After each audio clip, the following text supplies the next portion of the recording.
amasoga kuba bagamba batatutandike kale.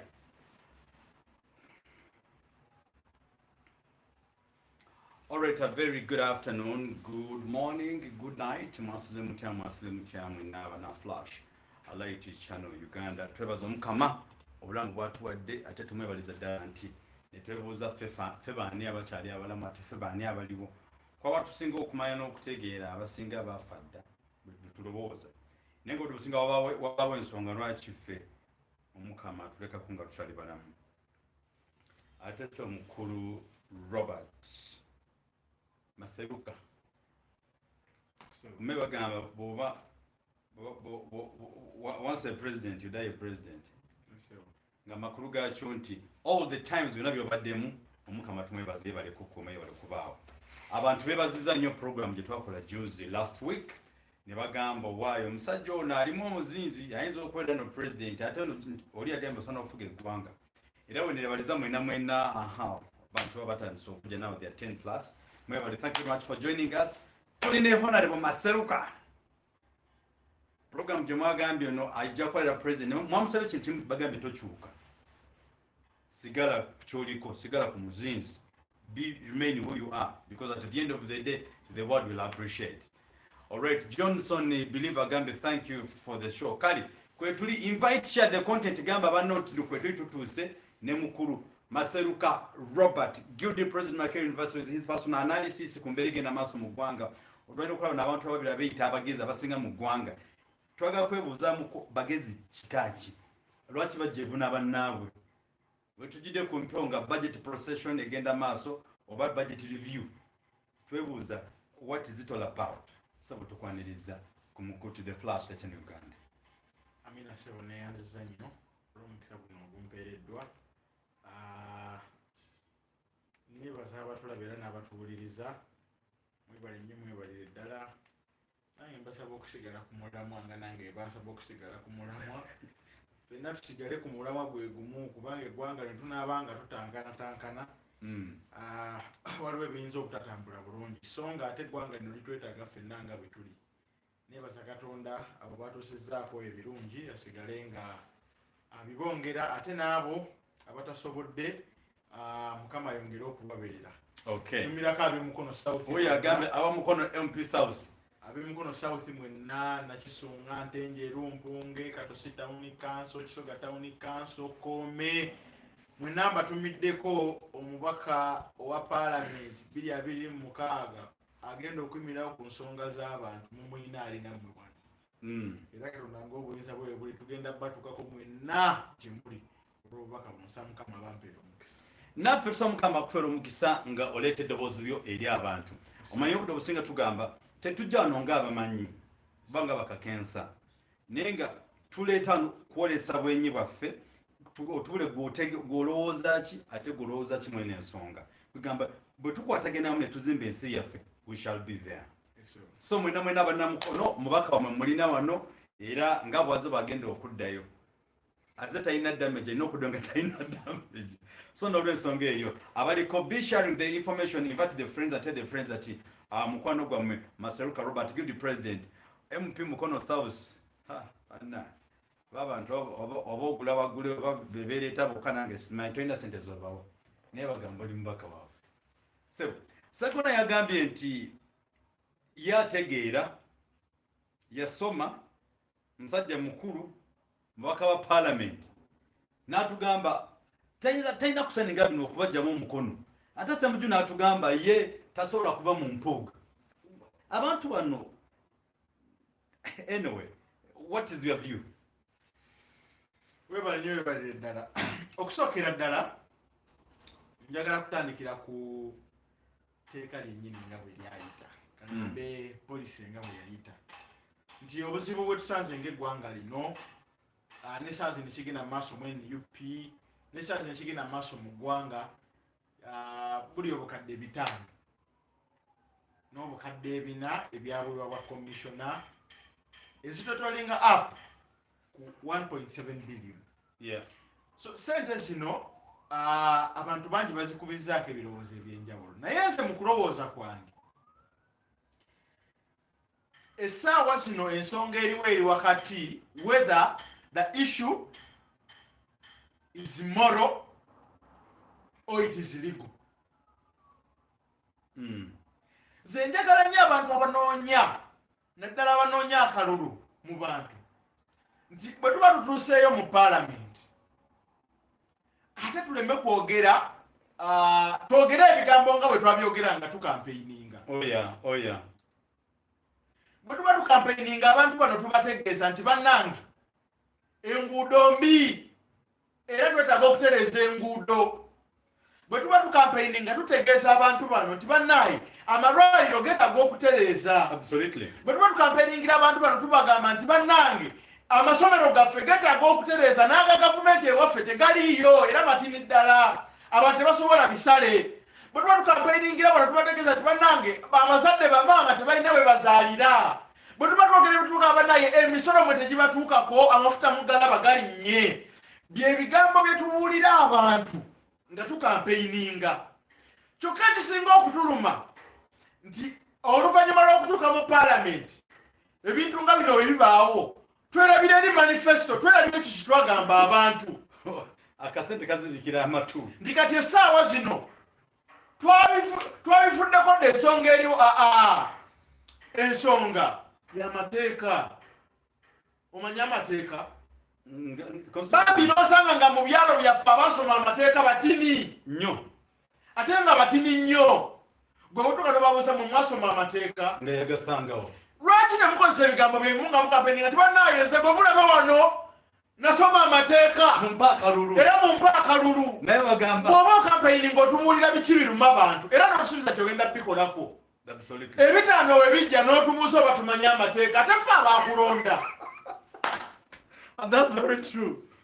Bane tubeegayirira tetusigale ku bigambo byenjini bye tugamba abantu tubiyimirireko. Nze njagala nnyo era okusaba kwange kuli nti ebintu bye tugamba abantu kikulu nnyo kuba abantu mwe bajja n'obwesigwa. Naye toyinza tuuka ng'etteeka liise n'otutandika okubuuza abantu nti it is a matter of law. Mwebale kutusindikira ababaka bataasoma olwo nno abo abasayinize.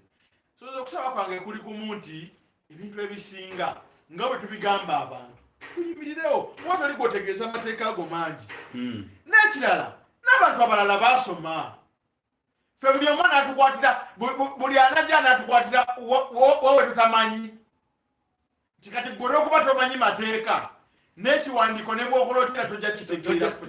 Kino bwe muba temusobola kugamba abantu nga mutasobola byogera mu kampeni nti mumpe kubanga amateeka gano nze nagasoma ne ngakuguka. Waliwo ebintu ebisukka ku mateeka. That which is legal does not make it right.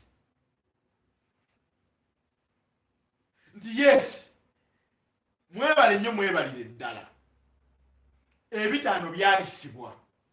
Singa tukeera ku makya ne bayisa nti ekitundutundu ky'eggwanga tukitunze ng'onyimirwa ne kiyita mu mateeka nti ekitundu ky'eggwanga ekitundu ky'eggwanga twakiyisa kyalina mu mateeka twakitunza Kenya. US yakitwala ne States of America yatuwa sente era kyayita mu mateeka. You want us to say because the biggest population of the country never got chance to go to LLB, that is law school.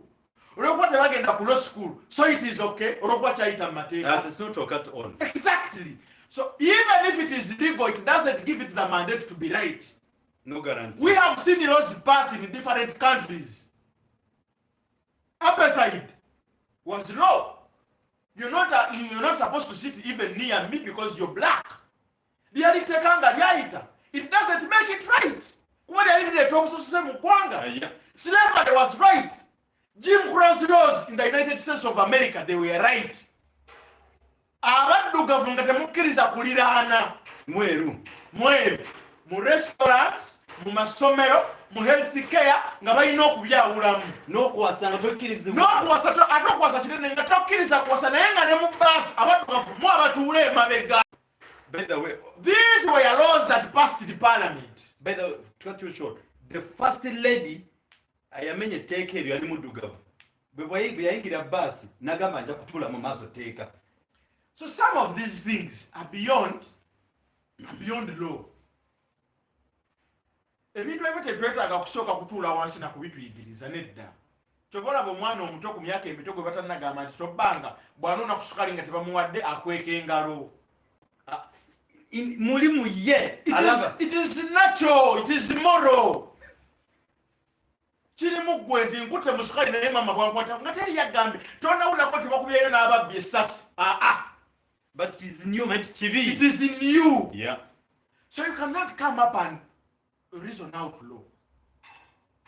Abaddugavu bali basosolebwa mu ggwanga out of law. Ng'etteeka libakkiriza n'okusoma. Abantu abamu bakwatanga Bayibuli ne bagisoma. Ne bagamba n'abaana Abayisirayiri bayinanga abaddu. Nejjajja w'abakkiriza Aburahamu yalina abaddu. Ffe nga United States of America, we are the promised land. Era tuteekeddwa okuba n'abaddu. But this didn't make it right. And you cannot start to claim nti gwotegeera. We are steadily but slowly bringing in classes in Uganda. Olwokubanga walondebwa bwogera ku kyannonda kubaka parliament kitegeeza nti gwasinga otegeera. That is point number 1. Bwogera ku kyannonda ku bukulembeze bwonna si gwasinga otegeera. There are reasons as to why. Singa Maiso bwekiri nti asinga otegeera yakulembera eggwanga lino, singa President Museveni si yakulembera eggwanga lino. Kituufu nnyo. Kubanga mu ggwanga muno tulinamu baprofesa, tulinamu abasajja abasomye ebitabo, tulinamu abasajja abadisoninga. More than any of you. But they can't contribute. There is an extra bit of leadership beyond the books. Asinga emyaka si yakulembera. Singa President Yoweri Kaguta Museveni si yakulembera kuba si yasinga obukulu, tulina abantu bano ab'emyaka 95 plus. So ffe tolina bw'otutegeeza nti ate omaze olondebwa nti abo tebaasoma. Gwe bino bimanyi. Bino bitwogerako bimanyi. I would love members of parliament and leaders elsewhere that we start to the cause. Yes, let us say we are standing with Honorable Matthias Mpuga on friendship level, but don't go around defending, because you don't know what you're defending. Yes. You may be defending something which Yes. is wrong. For the first time, people claim that the issue is very technical. But for the first time, omulundi gw'ogusookera ddala tulabyeko nga balooya mu parliament baawuka, nabamu balooya bali eri n'abalala balooya bali eri. We need to come out on this issue and make it very clear. Kyova olaba wegambira nti abamu probably kwa member of parliament okujjamu NUP tebakitegeera bulungi. Ekintu mwani UP kisitoka kuba naffe ebiyita mu mateeka, omusajja avaayo n'agamba bikyamu naye nga byayise mu mateeka. Bwe banavaayo ne bagamba nti multi-party system tugijjewo, katusigaze tutambula ku single party system ng'otugamba kyateeka. Bwe banavaayo ne bagamba Lake Victoria twasayininga yalina mu mateeka, era Lake Victoria tekyabirongenga to Uganda, ebirongenga ku nsi ndala. It is under law. It is under law. Is it right? No, at all. Some issues are beyond just being legal. Tuteekamu nko ku buntu. Obuzibu bwe tutera okutuuka tutera ofuna ekirwadde kya rivalrism. Nekifuukira ddala ekizibu. Rivalrism netufuukira nti gwe era bw'otuuka n'obuuza abali emabega mmwe mutegeera mmwe. So the training and what is happening in our country today requires much more okutunulirako ebyo ebiriko, because we challenge very many of them. Yeah. Otherwise we wouldn't have been opposition. Kuba buli ebintu ebisinga biyita mu ggwanga They are legal. Ekyayombesanga Honorable Ssemujju bulijjo zaalinga ssente eziri legal eza President Yoweri Kaguta Museveni zaafuna neewuliza omusajja ono yaga sitafuka ku mpuuga okitegedde ekyo bulijjo kyekiyombesa Ssemujju Honorable Ssemujju Nganda ng'agamba sente azifuna naye azifuna mu bukyamu. Do you listen to those statements? Naye nga sente ezo ziri legal. ye nga ye akyewandiramu Yagamba ezo sente ye ziyita naye ziyita mu bukyamu. President oyinza kwambala buli lunaku ng'oyambala kakadde kalamba. Engoye ze twagulira luli ziriwa. It has got to a point where it is no longer legal. It is immoral. President Museveni omwaka oguwedde twagulira engoye zaalazeewa. Guno mwaka tumanye nti esaati ya yulise twongerako bwongezi. Ezo sente nazo zaali legal. Kale bwekiba kyayita mu parliament ababaka mubatubuulize were they for or against? bajja tubuulira Were they for or against the motion that these people should receive this money, which they already received? but liddakuba kambozeeko And I think this should get to a point where people need to fight, especially members of parliament, because things can go through, policies can be made without your involvement. Lineteeka okusenga kulinda tetuli mu kulwana bali tubalwana nnyo babe bakyasinza obubi waliwo abatute sente zisinga ku ezo ate nga bangi nnyo.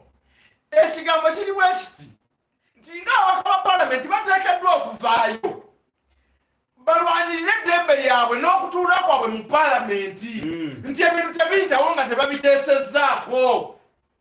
It gets beyond just censoring. Umubaka wa palamenti you never raised your hand, you never called the speaker's eye, you were not for or against the motion.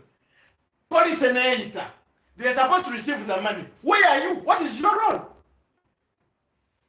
Nze muli nsuubira okulwana ennyo ate ddala kwe kulaba nga tukomyawo value ya palamenti.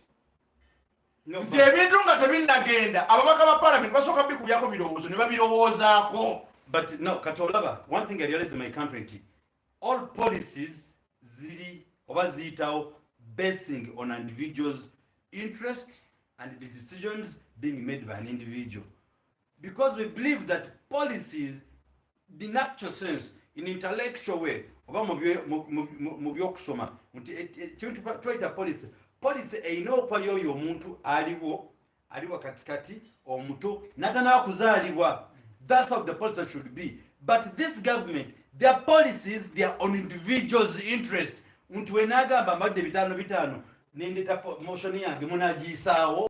You see, the thing is, omubaka wa parliament wali ku ludda ki? Wali ku ludda luwagira oba lugaana? Bw'oba tewaweebwa mukisa ogwo wano ku sensa wejjira okubalaga nti bannaayi I was for or against. Otherwise anything can go through committees. But the committees don't operate. Anything can go. This tubalabeka ababaka nga bagamba this thing never, it was not on the floor. Nenga rode teka lili active likola. Nenga teko deligenda maaso. Chika mbaka wa parliament okuvaayo okugamba nedda.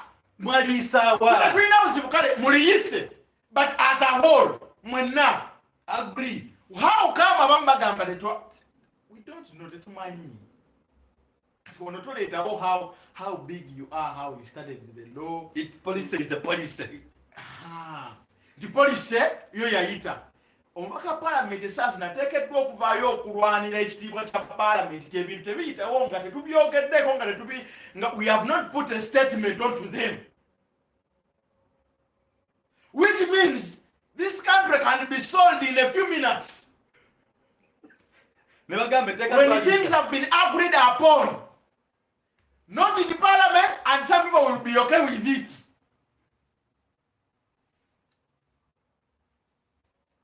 $500 million looks like small money in this country, especially if it is corrupt in a way. The layperson sentence naye bano benya abebba abamonge ababba billioni ewiiki. People that are suffering toyina womunyonyola because we know what that money can do mu byalo byaffe. We know that money can do. So tumanya amalero ge gasobola okuzimba, tumanya ambulance esobola okugula, tumanya amasomero gasobola okwongerako, tumanya ebitabo bimeka besobola okugulira abantu baffe, tumanya health care zimeka esobola okuteekebwawo. Naye kakati, so when it gets to this, it gets to the people. Democracy demands that those in power can be checked by those outside power. Abali ebweru wa parliament babagambe bannaye ffe tuwulira bino ebitaano bikyamu, twabifuna mu bikyamu. Lwaki mubizza ate mu ddoboozi lyabwe n'obagamba nti mwe ate temwasoma amateeka nantu ebyo basegona oba n'omala n'obagamba nti bannange mbabuulira ebigambo bino nze nkuze kutuuka wano. And I think this gets to a point. President Kyagulanyi Ssentamu should now understand why when God was looking for disciples why when Christ was looking for disciples he never went to the existing Jewish church. Waliwo abayudaaya n'abasaddukaayo nga babadde mu system nga bagimanyi obufo n'obuko. Yesu n'agamba bano kangende nfuna abasajja bange abavubi b'ebyennyanja abasirusiru tukole omulimu abagezigezi bavudde ekizibu. So I think it gets to that point nti essaawa zino there are people that have already been there. Yeah. But if it can even get to a time where you see people separate, Honorable now Mose stated very well. Titubadde ne banange tulina gye tukuba amayinja. Nga balya emiyembe. Nga tulina wabadde gye tuba tukanyuga amayinja. Nga balyo tubakuba amaki? Amayinja. Naye munnaffe omu bw'abasasawo n'agenda gye tukanyuga amayinja. Agenda gatu. Bwe gamukuba. Tulina buzibu kuba we are keeping consistent for gye tukanyuga amayinja. We need to get to a point where these issues are just beyond your integrity, how big you are, how experienced you are. We also know we have experienced leaders. You have spent such and such a time in parliament. But it also reveals that this is how things have been happening. If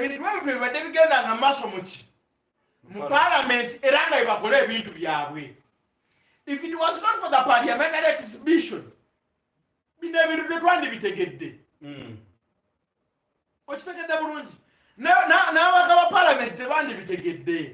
and that's very true.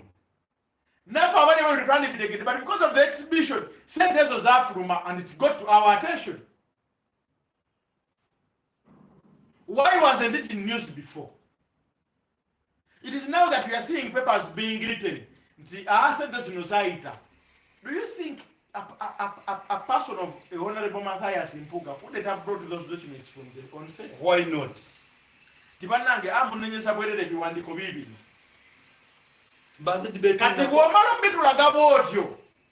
We compare with the people.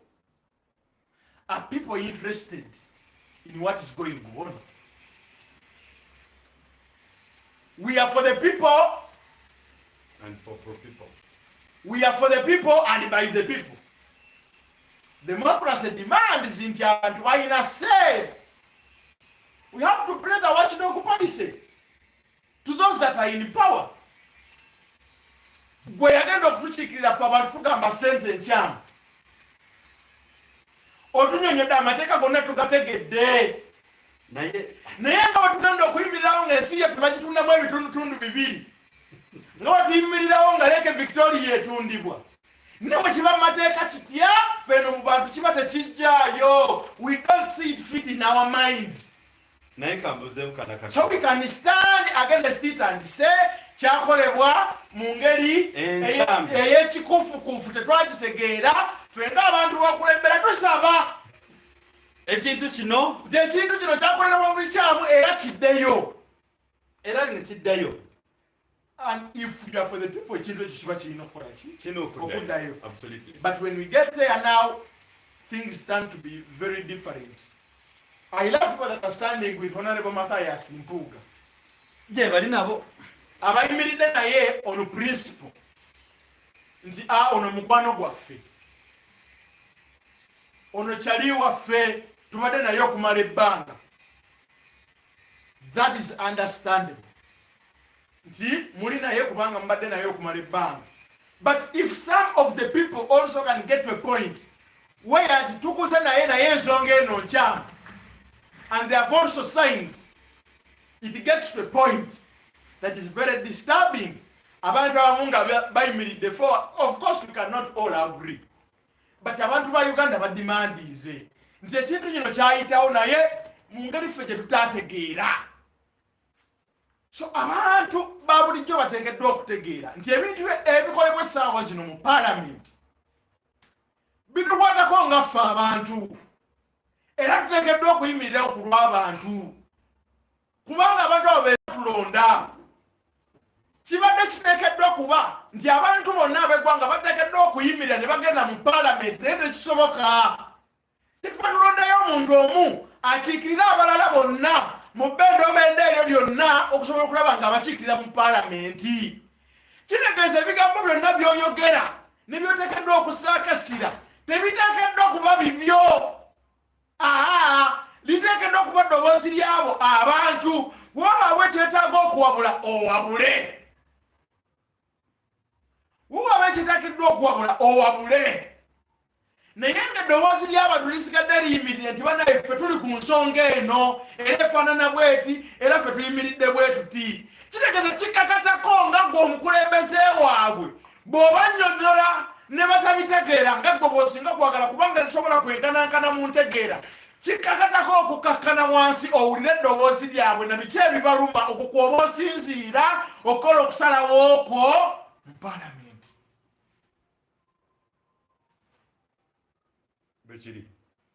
Era it is a narrative now nti abasayinize ku censor motion they are standing with the people.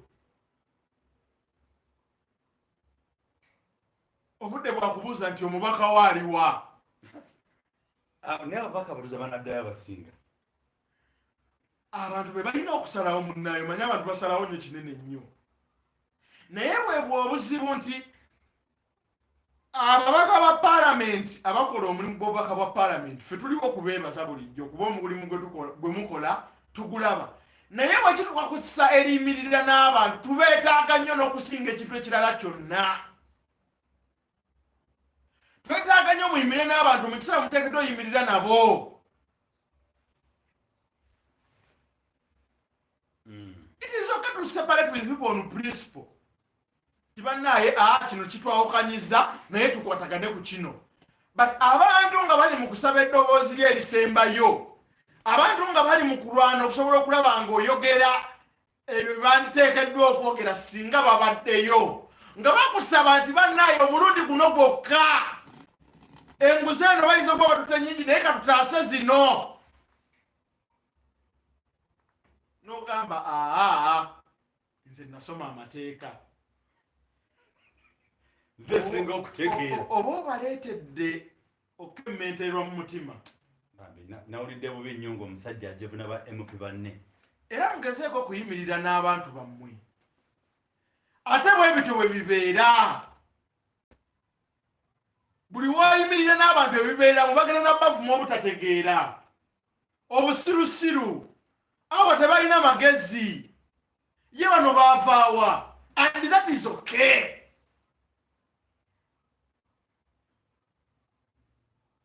Kubanga ababadde bategeera okumala ebbanga. Linda kusoke ngambe. Chaka from South Africa, from Netherlands. Agambye otegeera nnyo that comment. Nze ndowooza kunga bafuutu soja abalina empapula. Temutya tugenda bajjayo. chaka omusajja kale unategeera naye tuli ku mazzi tunyumirwa. Njagala okubategeeza nti bwe budde bw'okuyimirira ennyo n'abantu baffe okusinga bwe twali tuyimiridde nabo. Biyinza okuba tebikola kubanga eneyinza okwebadde narrative. Naye njagala okubategeeza si buli ekiyita mu mateeka nti kituufu. That's very true. That's very true. Naye ate si buli ekiyita mu mateeka nti kituufu. But let me tell you one thing.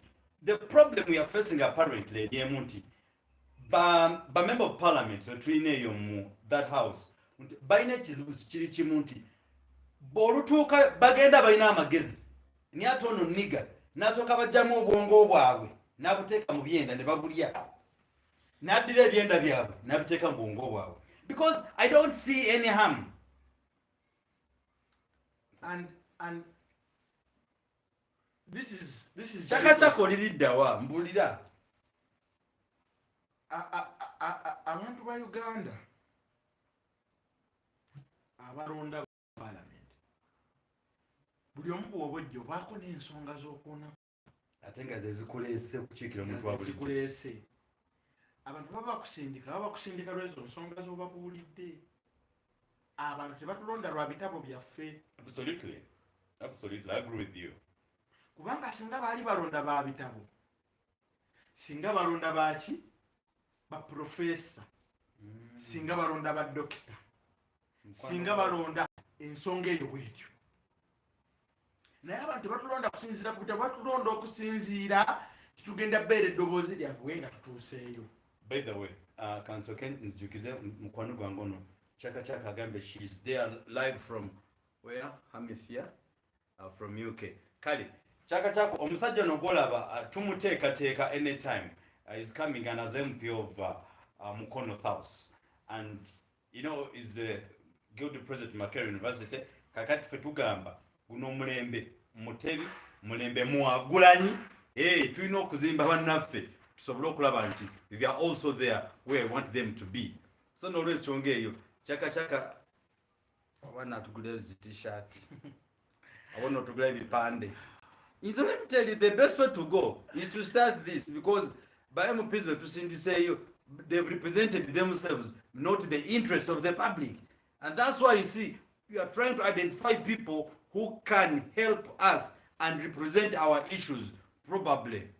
Fifi, watching from Mtungam, thank you, Guilty President. Mtungam, chikazi nakora msewebare mnonga, watching from Mtungam, webare mnonga. Kali, tugende maso. Doctor. Mbadde nkyagezako okunyonnyola abantu nti bwe tuba ng'abantu abatulonda balina ensonga gye basaba,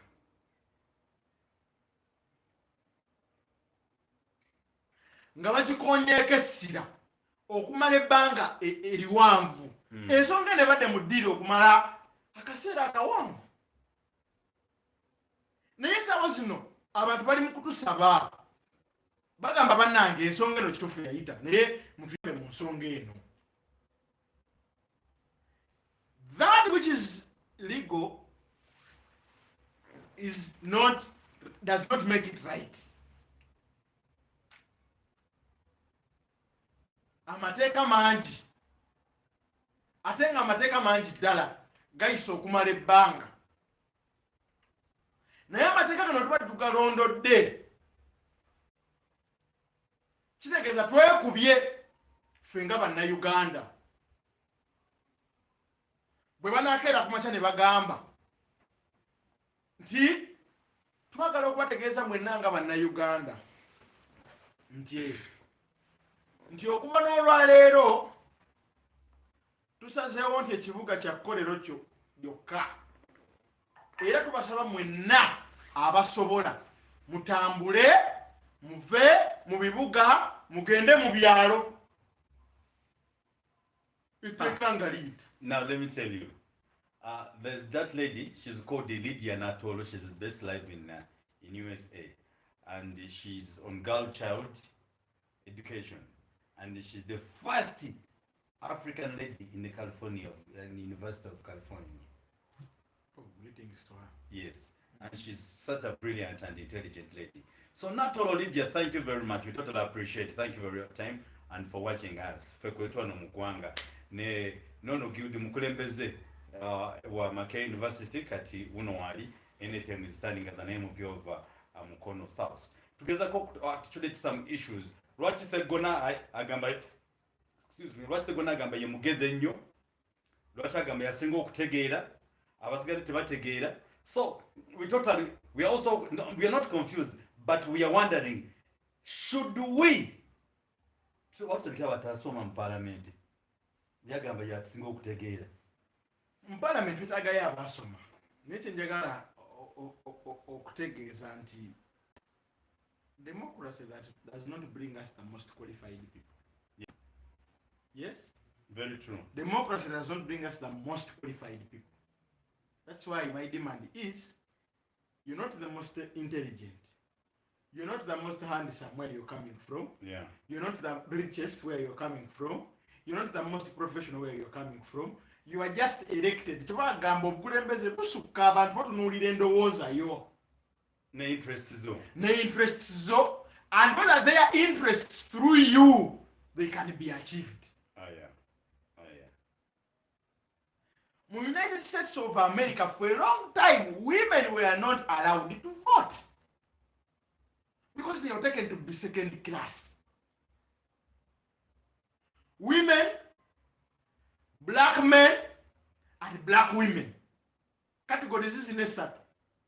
But slowly, and this was in parliament, it passed. It was a law, of Jim Crow's law.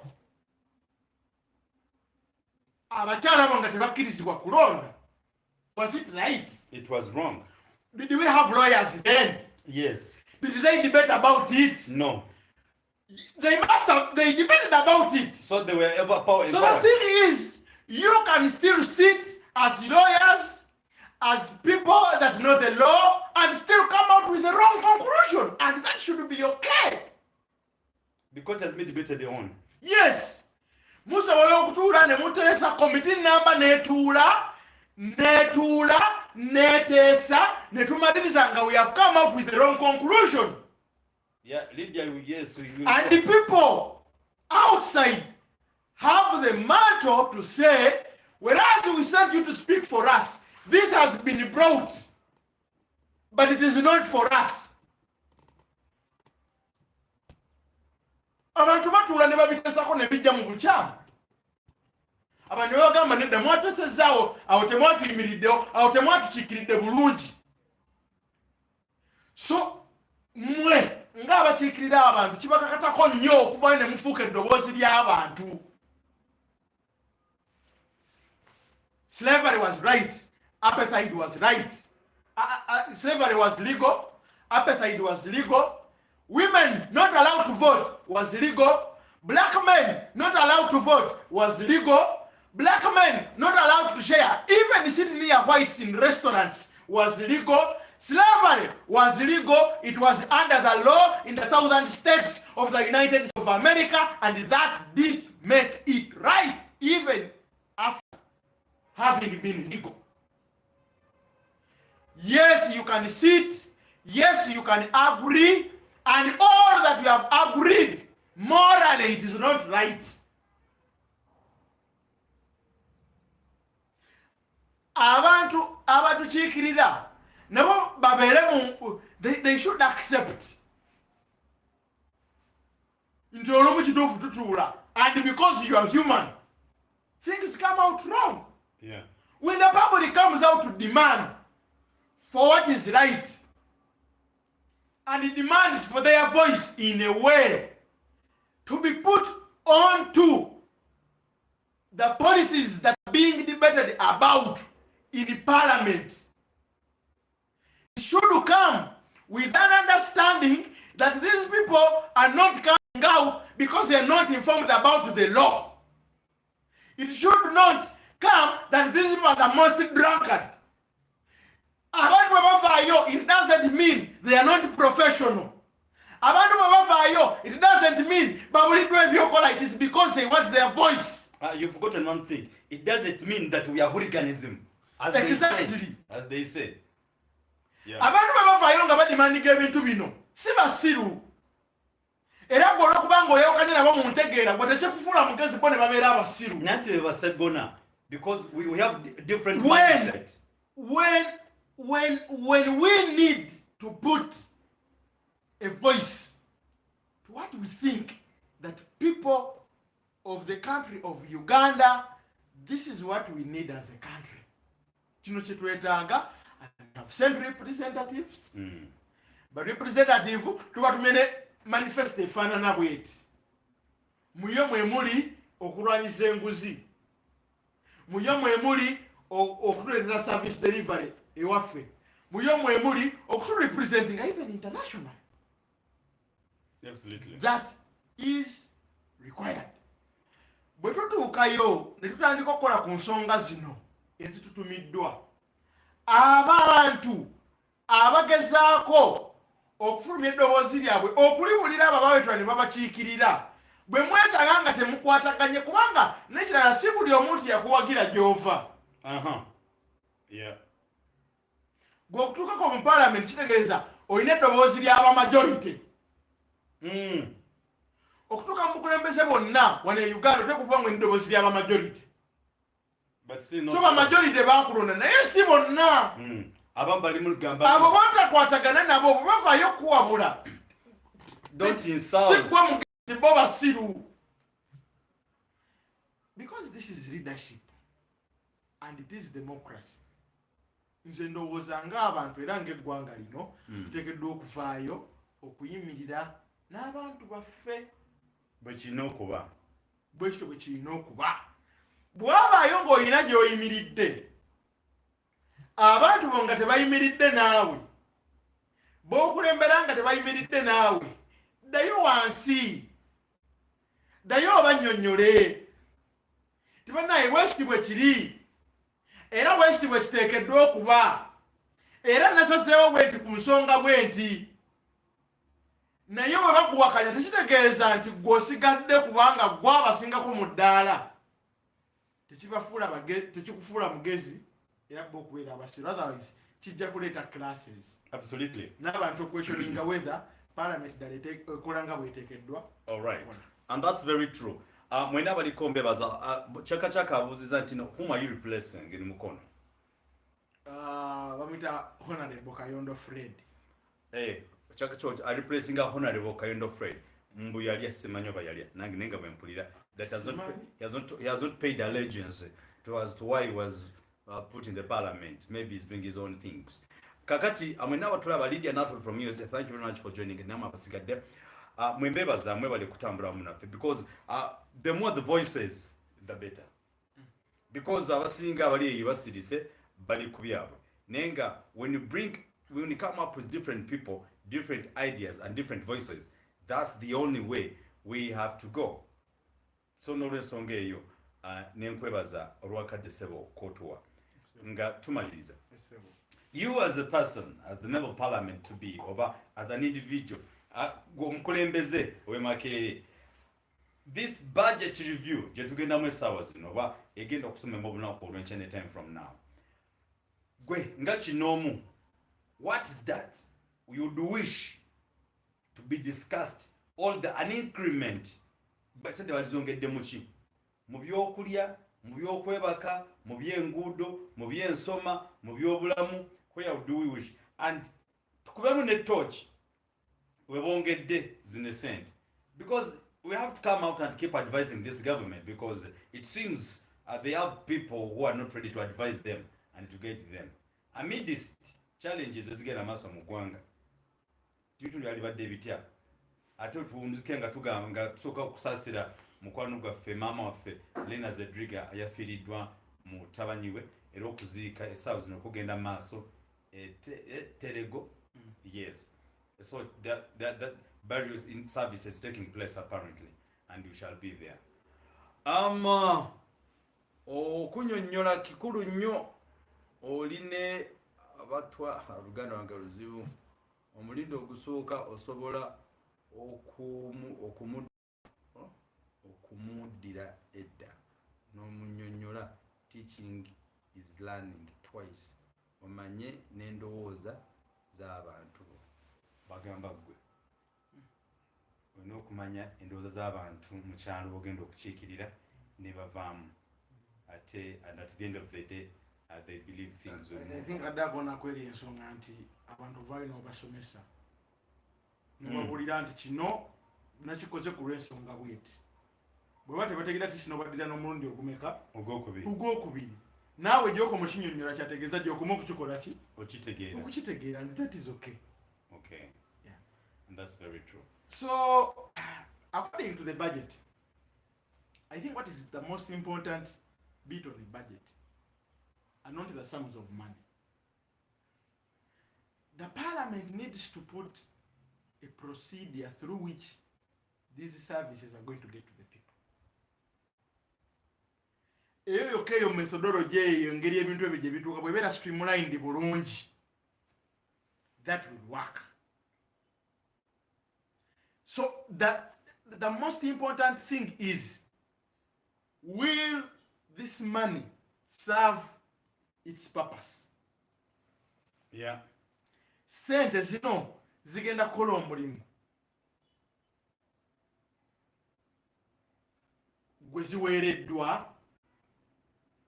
Will the money serve its purpose? Oluguudo olujja sente okuva mu banka nga ligenda kutereeza nguudo za mu bitundu ebyenjawulo lubeere kirya kubaawo awo we wali obuzibu. We need to make the way so straight. Otherwise we shall continue to budget these 6 months. Money does not serve its purpose. Njagala okubuuliza abatwala n'abatuliza, what do you think? Because I believe the entire budget, to my sweep analysis and my observation, this budget yalibadde nti mmwe ababaka mugendeko mu bantu amaba abalonda mubabuuzeeko mwe mulowooza ku luno twalyongedde ku ki? Because I don't think whether even this census bagenda gikozesa for budget review or for budget projection, because they should project the budget based on the government's population, and the population must have its own needs, and those needs must be based on what the needs assessment is requesting. But it's unfortunate our budget is based on how to protect themselves in what? In offices. They are budgeting how much are going to buy the guns, how much to buy tear gas. But then you find those are the only things they are increasing. Tear gas, emundu, ebyokulwanyisa, nga bebawodde ekitegeeza advantage. N'ebyobulamu, ebyokusoma, ebyentambula, they have not been considered. The question is, why should this budget be discussed in the parliament when they know what they want to increase? Time will come and they will expire. May believe there is no permanent condition in this era. I think before they expire, we as the people of this country need to put a statement of what we think this budget is all about. Because if we don't work on it now, esaawa zino buli munnayuganda bamubanja obukadde obusukka mu bubiri n'atanaba kuzaalibwa. But I want to tell you, there is a time where buli munnayuganda baali bamubanja nusu bibiri zagenda zirinnya mpola. Waliwo buli munnayuganda batwanga bamubanja mutwalo. Waliwo buli munnayuganda batwanga bamubanja mitwalo 5. Waliwo buli batwanga munnayuganda bamubanja kadde bigenda birinnya bulinnya. So bwe tutalwana kati kitegeeza bwe tuba tubanja obukadde 3 n'abo abatannazaalibwa kigatuuka ekiseera nga buli munnayuganda bamubanja obukadde 10. We need to fight now. Ogendera mu banka bakugamba tukubanja olebe. Onoonya looni n'okugamba ode tukubanja. So ng'ogenda mu banka okwewola manya olinayo ebbanja already. Eryokusasula. But leaving all that aside, I think it needs to get to a point where the money that is being budgeted for serves its purpose. Otherwise, we are going to continue as a country to borrow, and that will put us in danger. I beg to submit. All right. So n'olwensonga eyo mutukize tugenda ku lunaku olwaleero. Chaka from US, UK. Lydia Nato live from USA. My friend from Ntungamo. Chaka. Doctor, don't even talk about the census. Can you believe my family were not counted. My family were not counted. Their absence. When they came back up from where they had gone for holidays, they found our house marked as counted. Chaka, are you serious? Can you imagine? Chicho, I said to Agabe, Yesanga, Dabamazo Kwabala. So this, they didn't know how many members of household were inside. But so what did they count? Did they count the structure, or they assumed that you are given a number of people inside there? So now that's okay. Chaka Gambe, it's very serious. By the way, nange chinyiza ate chinewunyisa. But this is the country where things move at its own pace. But I believe by God's grace that things will turn to its positivity. The only thing we want from you, continue moving with us, walk with us. At the end of the day, we have to have a creative change and a positive mindset, because we are the one to have that mindset. We have to let the country that whatever you're doing is wrong, or what this start is right. So let us put relevance of that. So we need leaders, not politicians. All right, that's Lydia Natolo. Yagamba, we need leaders, not politicians. So, unless if you have any question, any concern, we beg to submit and we beg to end from here till we meet maybe next time by God's grace. Nenga ambasamo nabe mukono mubaka wa mono mumulabiranga ddala ekiseera ekyo, because tumuteekateeka nga bwe tugezaako okuteekateeka. Better of recent bwe twagamba nti omugezi ennyo taza nakola president. Era singa Museveni parliament yeetagisa abagezi, Museveni yali baddeyo kuba Museveni si yateera ekiri awo. Of recent yagaza n'atugamba nti kakati nze yabadde ekololo no mulimu ababbi ababba nga tebategedde wakalabye kakantu ako kugamba babba accidentally. Kakati ne twebuuza yabbi accidentally tugenda mukolera ki? Should we nalange nti waliwo n'ababbi be basindiikiza obusindiikirizi. So this country is unpredictable. So at the end of the day, we really don't understand. I appreciate you, brother, this time to change our generation by all means. Mwarabu okiriza agenda kukyusa enkyukakyuka ye mukono. Kale, we appreciate nawe namwe tuwebaza mwebale kutambula naffe ate mwebale kutwagala, because that every time when you bring in such kind of program, you move with us. The only thing we need from you, share the info to friends and let the friends that we are available okusigala nga twawereza. Up next is Kaye Wisdom live from Canada. Thank you Mr. Masereko for the input. Yes. Chaka nagamba cherry up. Mwebale kumwagala, mwebale kutambula naffe kati mutukirize atambule mpola adde mu constituency ye. Is going to be better with graduating next year. Chaka ojja kutugulira gawuni. Lydia Natolo ojja kutugulira chihudu. Yeah, keep teaching and informing. Wow. Seems honorably based in Canada. All right. So mikwano jobonna abasinga atebali wano ndoza babeereeyo ne bagamba waaye musajja oyo katumbeereko. Kale mwebale nnyo mwebale ddala. If you have any question, kindly ask it now, or if you have any submit it now. But we have left with only 1 minute to go. How much is the gown, Doctor? Yeah, 15.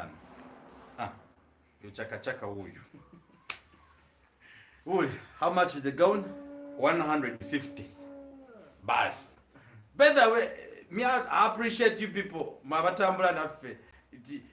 Twate tuzano as beggars kusabiriza, but we come up to let you know chiche chigenda maso.